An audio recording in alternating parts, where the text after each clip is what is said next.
Mesdames et messieurs, encore une fois, bonjour et bienvenue sur Environnement Plus. Nous sommes très heureux de vous servir sur la question environnementale et donc à travers ces médias, désormais, vous allez commencer à suivre des émissions liées à l'environnement.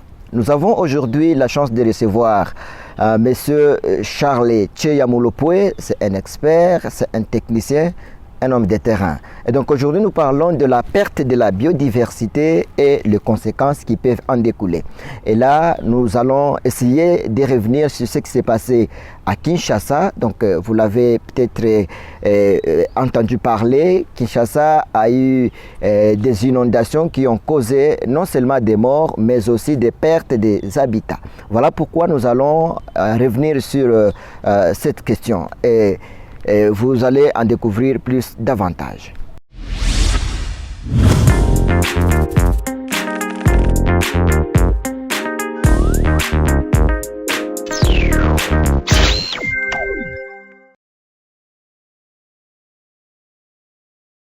Eh bien, merci encore une fois de plus. Nous parlons de la perte de la biodiversité et les conséquences qui peuvent en découler. Je venais de l'annoncer, je reçois sur ce plateau l'ingénieur Charles Tcheyamulopoué, c'est un expert sur les questions de l'environnement. Nous allons échanger avec lui autour de cette question. Ingénieur Charles Tcheyamulopoué, bonjour et bienvenue sur notre plateau. Bonjour, Monsieur Demester. Merci aussi pour cette opportunité que vous nous donnez pour participer ou présenter certains éléments à cette émission spécialisée. La République démocratique du Congo, c'est un pays qui regorge plusieurs biodiversités, mais il se fait que depuis un temps, on constate qu'il y a la perte de cette biodiversité. Alors, avec vous, nous voulons d'abord, premièrement, que vous puissiez nous faire un contexte, nous parler pour ceux-là qui ne se situent pas encore, qu'est-ce qu'on entend par la biodiversité? Merci pour la préoccupation. Peut-être avant de pouvoir donner la définition de la biodiversité, nous voulons donner peut-être une petite histoire au regard du concept. C'est un concept qui existe mais qui a été beaucoup plus publicité ou donné du poids avec la conférence de Rio de Janeiro de 1992, auquel il était question de pouvoir réfléchir pour voir dans quelle mesure on peut protéger la diversité de vie. En soi, le concept biodiversité fait référence à l'érosion de la biodiversité ou à la diminution ou à la disparition de certaines espèces. Je pense que vous êtes informé qu'il y avait des espèces qui existaient dans le temps, mais aujourd'hui on ne les voit pas. Par exemple, les dinosaures. Ce sont des espèces qui existaient, mais aujourd'hui ils n'existaient pas. On peut parler de la perte de la biodiversité. Mais le concept de perte de la biodiversité fait référence aussi à la diminution de certaines espèces, où on voyait ces espèces-là en densité ou en quantité considérable, mais aujourd'hui on voit qu'il y a vraiment baisse de ces espèces-là. Cela aussi fait référence à la question de la perte de la biodiversité. Revenons encore un tout petit peu sur la biodiversité parce que j'aimerais que ceux qui nous suivent, cette émission c'est une émission thématique aussi et pédagogique. Alors je voudrais que ceux qui nous suivent comprennent quand on parle de la biodiversité, on voit quoi concrètement? Merci pour la préoccupation. Le concept biodiversité, je pense en deux mots, c'est la variabilité des espèces. Et cette variabilité des espèces peut être observée, je pense, à trois niveaux. Il y a au niveau des écosystèmes.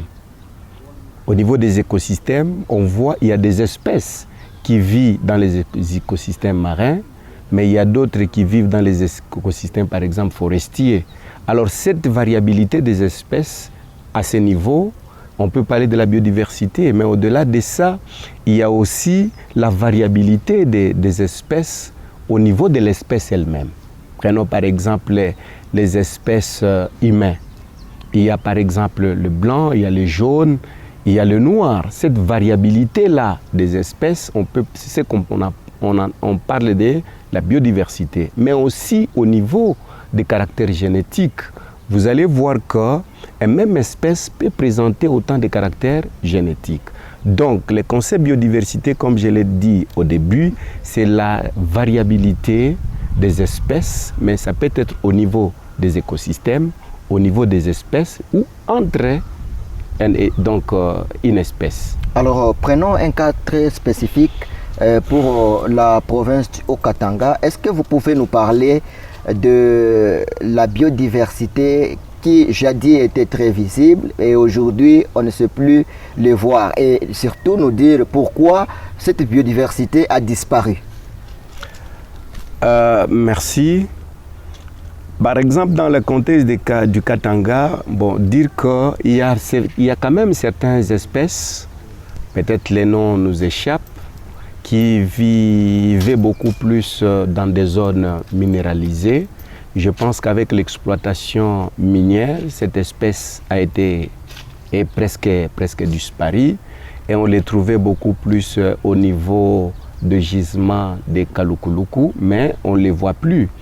Mais aussi dans le contexte de la province du Haut-Katanga, nous observons par exemple que pour construire une maison, les gens font référence à l'utilisation des termitières pour fabriquer les briques cuites, oubliant que dans le termitière, il y a une diversité de vies. Il y a par exemple les termites qui logent là-dedans, il y a ce qu'on appelle aussi en Swahili les insois, il y a des petits rongeurs qui logent là-dedans, par exemple les taupes, les serpents. Mais cette culture de pouvoir s'en servir des termitières pour fabriquer des charbons de bois nous pousse à détruire les habitats de la biodiversité, mais aussi l'exploitation forestière ou la fabrication de charbon de bois.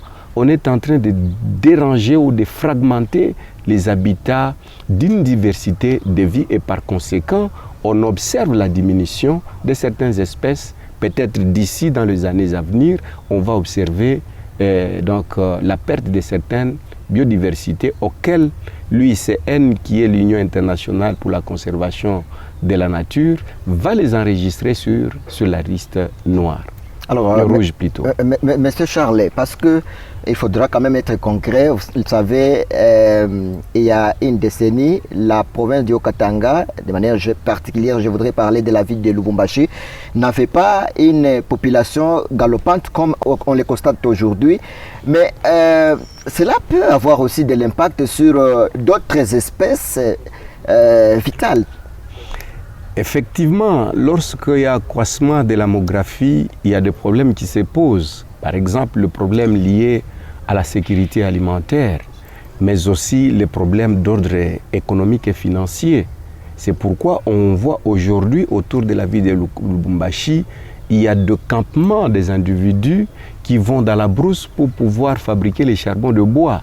Et ces genres d'approche que les populations utilisent ont des conséquences néfastes sur la biodiversité. Lorsqu'ils vont détruire, comme nous l'avons dit au début, ils vont détruire les habitats, ils vont déranger les conditions d'existence d'une espèce. Ça a des conséquences. Mais aussi, l'urbanisation a des conséquences parce qu'il y a accroissement de la population et les habitants cherchent où pouvoir dormir. Et par conséquent, on voit que cet étalement de l'urbanisation de la ville de Lubumbashi impacte aussi considérablement sur la biodiversité. Mais pour que l'homme vive, quand même, il faut recourir aux autres espèces. Comme vous l'avez dit, aujourd'hui, on détruit les termitières.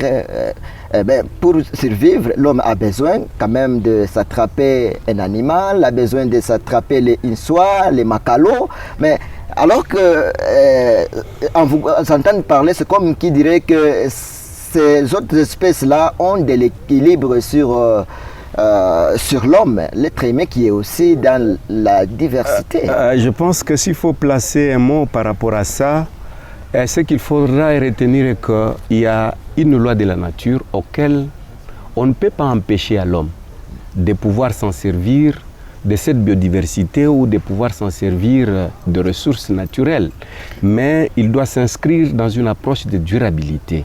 Donc lorsque nous voulons exploiter les ressources, nous devons mettre en place certaines méthodes efficaces qui visent à gérer durablement, à intégrer des approches innovantes pour pouvoir les utiliser, mais aussi penser à ceux-là qui viendront demain. Donc, c'est un peu ça. Alors, M. Charles Tchéamoulopoé, parce que nous sommes en train d'aller lentement vers la fin, je voudrais qu'on aborde l'aspect des inondations. Parce que lorsque la biodiversité est dans un état de déséquilibre, cela a l'impact négatif sur l'être humain et autres espèces. Alors, vous l'avez peut-être, vous le connaissez, la ville de Kinshasa a connu des inondations, c'était du 4 au 5 avril, et ces inondations ont posé plusieurs dégâts, notamment la perte en vies humaines, et aussi il y a des gens qui ont perdu leur maison et d'autres biens de première nécessité. Alors, avec vous, je voudrais qu'on parle des conséquences. Est-ce que ça aussi c'est lié à cette perte de la biodiversité ou il y a un autre aspect qu'on voudrait aborder? Bon, je pense que ce sont des questions presque complémentaires, mais ce qu'il faudra dire par rapport à l'inondation observée dans la ville de Kinshasa, c'est un problème qui est lié à beaucoup d'enjeux. Le premier enjeu, je pense, c'est cette question du changement climatique.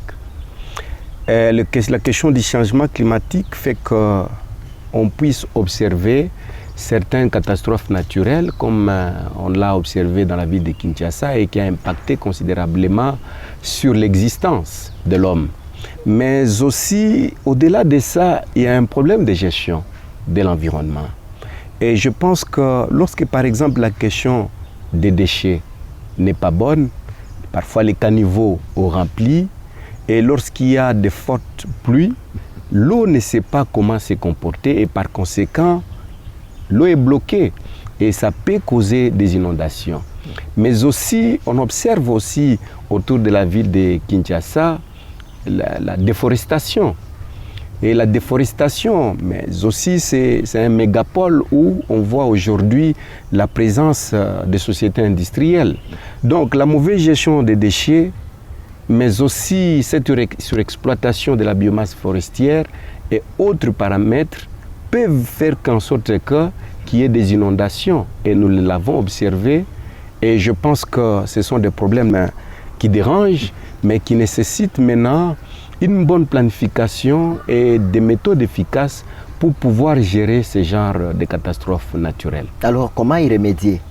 Parce que les gens doivent vivre correctement. Effectivement, comme c'est un problème qui a touché même l'économie de la ville, et les solutions sont déjà établies par des scientifiques, mais aussi par les gouvernements.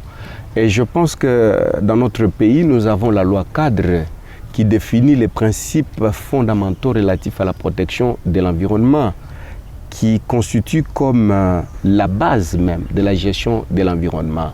Comment y remédier? Nous devons y remédier, je pense, à plusieurs aspects. Le premier aspect, c'est l'application stricte des normes relatives au secteur de l'environnement. Comment gérer les déchets, comment nous devons nous comporter pour pouvoir les gérer. Mais aussi, au-delà de ça, il y a des approches liées à l'atténuation. Par exemple, lorsque nous voulons lutter contre ce genre de choses, nous devons passer à la restauration de la biomasse végétale qui est coupée tout autour de la ville de Kinshasa, mais dans la mesure du possible au niveau national, mais aussi nous devons sensibiliser les communautés ou la population à cette culture d'une bonne gestion des déchets, mais aussi cette culture de pouvoir planter des arbres au niveau des avenues, dans le parcelle, soit mettre des pots de fleurs. Ce sont des approches de résilience au changement climatique. Mais au-delà de ça, il y a un problème de la conscience environnementale et de l'éducation environnementale. Je pense que c'est une charge de l'État, mais l'État à lui seul ne peut pas réussir. D'autres composantes socio-économiques, les composants de la société civile, doivent participer à cette charge pour pouvoir éduquer la masse, éduquer la population, pour pouvoir les amener à utiliser des techniques innovantes qui luttent contre le changement climatique ou qui peuvent le permettre à assurer une meilleure gestion du secteur de l'environnement, que ce soit par rapport aux déchets, que ce soit par rapport à l'exploitation des ressources naturelles, que ce soit par rapport à la gestion des eaux ou de rivières. Parce que je pense qu'il y a un problème aussi par rapport à ce qui a été observé à Kinshasa. Il y a certaines rivières, certains affluents du fleuve Congo qui sont mal gérés, où c'est totalement bouché. Donc l'État doit pousser tous ces acteurs-là à la sensibilisation, mais à l'éducation, mais aussi au respect des normes du pays. Merci beaucoup. L'État doit pousser à l'application des normes du pays. C'est même ça votre conclusion, M. Charles Tcheya-Moulopoué. Dans les jours à venir, nous allons revenir avec plus de détails sur d'autres aspects pour nous permettre de faire comprendre à nos nombreux téléspectateurs sur les différents aspects qui touchent à notre environnement. Et donc, c'est même par ici que nous mettons fin à notre entretien. J'aimerais vous dire sincèrement merci d'avoir accepté de vous déplacer afin de venir répondre à notre invitation dans ce cadre du jardin botanique de Lubumbashi qui nous accueille pour cet entretien. M. Charles, merci beaucoup. Merci. C'est à moi aussi de vous remercier pour cette occasion que vous nous donnez d'être sur cet espace afin de s'échanger avec la population et tout le monde. Merci à vous tous qui avez suivi cet entretien. Je vous rappelle que je recevais M. Charles Tcheya-Moulopoué. Il est le point focal de la foresterie communautaire ici dans la province du Haut-Katanga. Mais ici, je le recevais comme un expert sur les questions de l'environnement. Eh bien, nous avons parlé de la perte de la biodiversité et les conséquences qui en découlent. Ça ne sera pas la dernière fois de le recevoir. Nous allons à chaque fois le recevoir dans cette émission pour parler d'autres aspects sur les questions de l'environnement. Merci à toute l'équipe technique qui était derrière les caméras, et merci également au jardin botanique de Lubumbashi qui nous a accordé cet espace naturel pour l'enregistrement de cette émission. Quant à moi, je vous dis sincèrement merci et je vous fixe rendez-vous très prochainement.